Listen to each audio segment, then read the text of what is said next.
Wang Fuk Court fire death toll rises to 160, while missing cases drop to 6 after DNA breakthrough. Outgoing and newly elected lawmakers gather for a rare meeting in show of solidarity in wake of Tai Po blaze. And a fire sweeps through an office building in Jarkata, killing at least 22 people.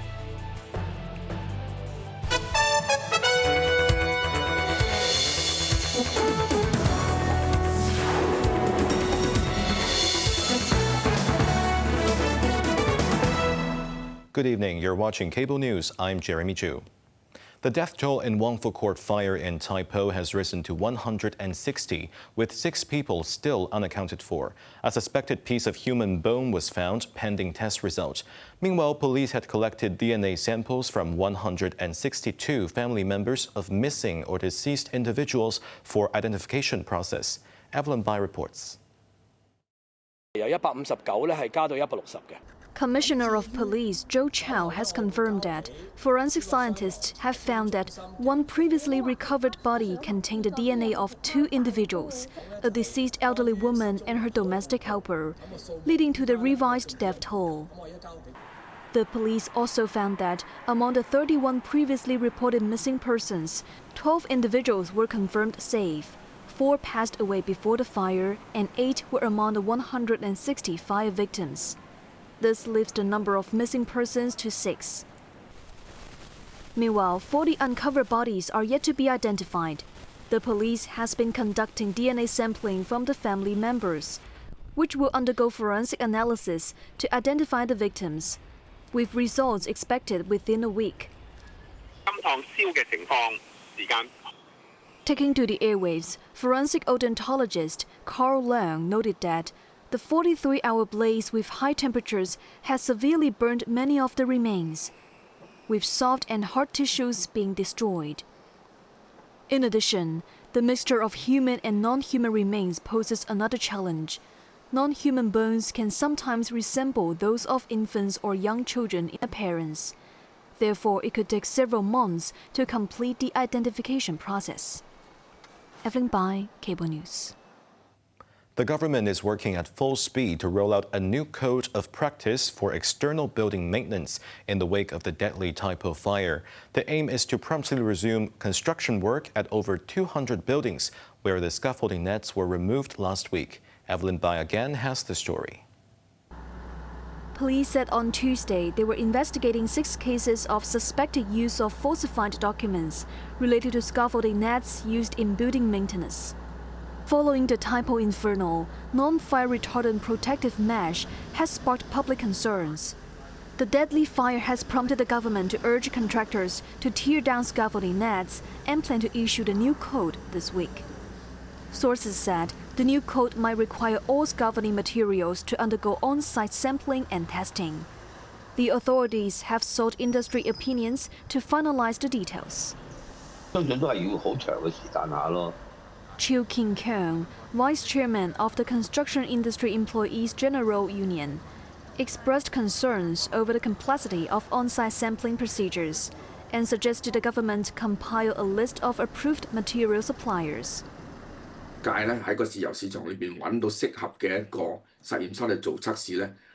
However, electrical and building services engineer Ho Wing Ip noted that the construction industry should shoulder the responsibility for conducting on-site sample tests, not the government. He recommended that the government allow contractors to use private laboratories for testing. In the long term, the government will introduce stricter quality control measures, ensuring materials are sourced from certified testing centers with reliable accreditation, according to sources.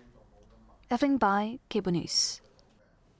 Incoming Hong Kong legislators have pledged to make post-fire recovery and systemic reform their immediate priorities as outgoing and newly elected members gathered for a rare joint meeting at the Lechco complex today. Quentin Yang reports. With the election concluded on Sunday, the new parliamentary term dawns with the Tai Po fire tragedy as its most pressing backdrop. Outgoing Lechco President Andrew Leung urged the newly elected legislators to act with urgency. When society faces a major disaster, we must show great resolve and determination to overcome difficulties, he said, calling on legislators to use their professional expertise and resources to handle the complex recovery work. Incoming members from across the political spectrum echoed this focus. 我相信我哋新一屆嘅所有同事 Ronick Chen, the re-elected Finance Constituency legislator and a front-runner for the next council presidency, vowed to get the facts clear and ensure any funding is well spent. He expressed confidence that with unity between the executive and legislative branches, affected residents could quickly return to normal life. Specialist support was also offered. Julia Lau, an incoming legislator for the architectural sector, said her professional institute had volunteers ready to coordinate with government departments. Other newly elected members, including Albert Chang and Michael Ngai from the election committee, committed to speeding up systemic reforms with a focus on public welfare and Hong Kong's future. The transition meeting with over 100 incumbent and incoming lawmakers featured speeches from 12 legislators, including 4 newly elected and 6 re-elected members. The 8th-term Legislative Council is scheduled to begin its 4-year term on January 1st, 2026. Quentin Yang, Cable News. A 71-year-old man has become the first person to be charged under the offense of obstructing a national security investigation. Bail was denied and he has been remanded in custody. The case was adjourned until January next year. The defendant, Wang Yin, a former convener of the disbanded Civil Human Rights Front and a political commentator, was transported by a police vehicle to the West Kowloon Magistrates Courts. He was invited to assist with an investigation into a national security case last Tuesday at Mong Kok Police Station, where he was reminded that the interview details were confidential. However, he allegedly disclosed parts of the investigation on social media the following day. He was subsequently arrested in Shanshui last Saturday. Wang faces an additional charge of sedition, accused of publishing content with seditious intent from January this year until the day of his arrest. The prosecution stated that police need time to examine over 2,400 video clips published by the defendant since last March, as well as 15 digital devices seized from him. They applied for a 6-week adjournment. This case marks the first time the authority has invoked Article 80H of the Safeguarding National Security Ordinance. If convicted, the offense carries a maximum penalty of 7 years imprisonment. The Tsingyi nature trails will be closed from tonight until further notice to enhance mosquito control, as 5 out of 10 locally recorded cases of chikungunya fever had visited the site. Earlier, the Center for Health Protection had assessed the trails as a higher risk location for chikungunya infection. Since the first linked case was reported, authorities have conducted extensive mosquito control operations in the area. However, a visitor to the trails was still infected on the 29th of last month, bringing the total number of linked cases to at least 5. Residents are advised to avoid the area to minimize the risk of infection. At least 22 people were killed in Indonesia after a devastating fire tore through a 7-story office building in central Jakarta this afternoon. The fire erupted shortly before 1 p.m. local time on the building's first floor. Authorities believe the initial cause was a battery that caught fire, with flames rapidly spreading to upper floors. It has since been extinguished as efforts to evacuate the building and to find more possible victims continue, local broadcaster reported. However, parts of the building remained inaccessible due to thick smoke and extreme heat. Police confirmed the victims included 1 pregnant woman. Some of the employees were having lunch in the building at the time, while others had left the office. The building is the office of Terra Drone Indonesia, which provides drones for aerial survey activities. An investigation into the exact cause is underway. Armed clashes between Thailand and Cambodia escalate as death toll on both sides rises. Thailand said at least 3 soldiers were killed and at least 29 injured, while Cambodia claimed that 7 civilians died, with another 20 injured. Evelyn Bai reports. Artillery explosions were heard early this morning along the border in eastern Thailand. Cambodian drones allegedly crossed into Thai airspace, and the Thai military responded by firing flares, as well as artillery shells targeting a Cambodian village and casino. The renewed fighting has spread to more points along the disputed border, with terrified villagers fleeing their homes. Footage shows vehicles packed with people and belongings clogging the highway. About 400,000 people have been evacuated in the latest flare-up. Thailand government vowed to defend its sovereignty and territorial integrity, as Foreign Minister Sihasa Khomkengkeo hinted the clashes could escalate, saying Cambodia is not ready for peace negotiations and there's no space for diplomacy in the current conflict. Cambodia, on the other hand, accused Thailand of brutal and unlawful actions, stating that Thailand must not use military force to attack civilian villages under the pretext of reclaiming its sovereignty. Both countries accused each other of breaking a US-backed ceasefire that stopped fighting earlier this year, following a deadly 5-day conflict in July. Evelyn Bai, Cable News. A powerful quake with a magnitude of 7.5 struck northeastern Japan late last night, injuring at least 50 people. Tsunami advisories have been lifted, but officials have warned that a stronger tremor could occur in the coming days. Evelyn Bai has more. The tremor struck at 11:15 p.m. last night, around 80 kilometers off the eastern coast of Aomori Prefecture, at a depth of 54 kilometers.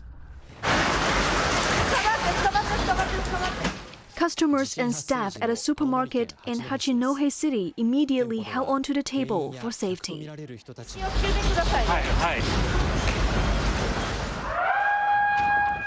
Sirens echoed in neighborhoods as authorities issued tsunami warnings, which now have been lifted, while waves of 70 centimeters were recorded. With more aftershocks occurred today, the Japan Meteorological Agency warned of a tremor of similar or higher magnitude in the same area in the coming days. It is the first time that the agency has issued such an alert for the coastal regions of Hokkaido and the Sanriku coast, warning of possible tsunami along Japan's northeastern coast from Chiba, just east of Tokyo, to Hokkaido.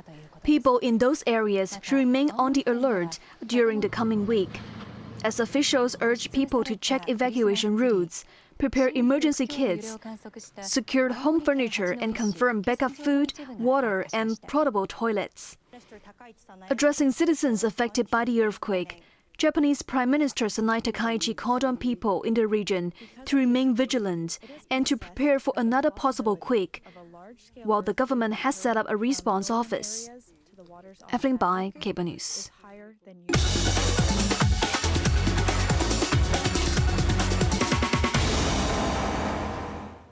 Paramount has launched a hostile takeover bid for Warner Bros. Discovery in a last-ditch effort to outbid Netflix. Paramount's parent company, Paramount Skydance, has proposed an all-cash offer of $30 per share to acquire WBD. The deal, which includes the Discovery Global, is worth approximately $108.4 billion, or over 845 billion Hong Kong dollars. This comes after the online streaming giant Netflix had previously tabled a $72 billion offer to acquire Warner Bros. Discovery's assets, a proposal that notably excluded the Discovery Global division. With Paramount's unsolicited bid now on the table, the future of Netflix's proposed deal is now in doubt. U.S. President Donald Trump earlier raised questions about the Netflix offer, which is likely to face strong antitrust scrutiny. While the financing for Paramount offer includes the investment firm run by Trump's son-in-law, Jared Kushner, Trump responded that neither bidding party are friends of mine, and he had not spoken to Kushner about the Paramount bid. Now let's take a look at the stock market. The Hang Seng Index ended the day down 331 points. Top active stocks of the day: Alibaba was down $2.50. Tencent was down $2.50. SMIC was down $2.95, and Ping An was down $1. Onto the weather now. becoming cloudy overnight, 1 or 2 light rain patches at first tomorrow. Bright periods in the afternoon. Temperatures will range between 20 and 23 degrees. Moderate east to northeasterly winds. Sunny periods in the following couple of days. That's our news tonight. I'm Jeremy Zhu. Thanks for watching and good night.